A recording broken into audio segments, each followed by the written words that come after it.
Well, 30 years ago, it was another stormy summer day across the area, but one storm would drop a tornado that went right through Waynesboro. And with a look back at that day, here's Chief Meteorologist Aubrey Urbanowicz.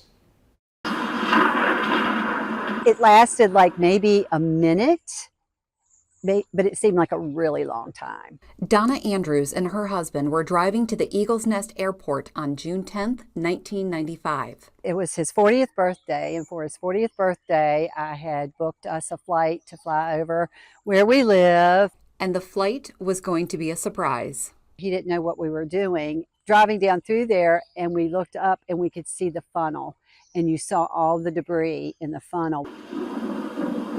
This is the photo they took as they got to the airport. You can see the funnel behind the plane.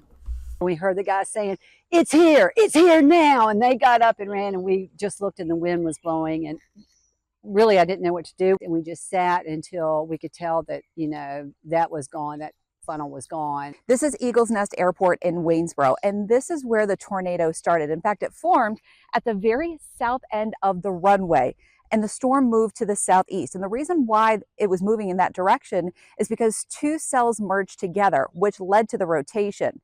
As the storm continued on to the southeast, it moved over the interstate.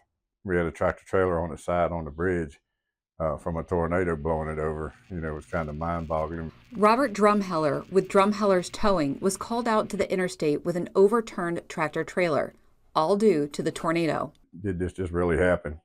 But obviously, it was obvious that it did. And then they got called to the industrial park. They had a crane at Polybond Manufacturing that also got turned over on its side. That crane weighed more than 20 tons. Coiner Springs Park had more than 100 trees clipped or destroyed. And with all the debris around, Donna Andrews said they didn't go back to the airport that day. So now he's 70 and he still hasn't had that airplane ride. He's never had the airplane ride. Oh no. So he never had the airplane ride, but thankfully no one was injured, but it did leave about $2 million in damage. Now, one thing I did find in our weather center was the old printout of the actual storm survey. This is from the old dot matrix printers. Oh, wow. They don't make them like this anymore. And I framed it. So to see some of the photos, now keep in mind this storm, this was rated an F1 with winds at about 110 miles an hour. Goodness. And that was a pretty powerful storm. Thankfully, no one was hurt. I do have a lot of viewer photos.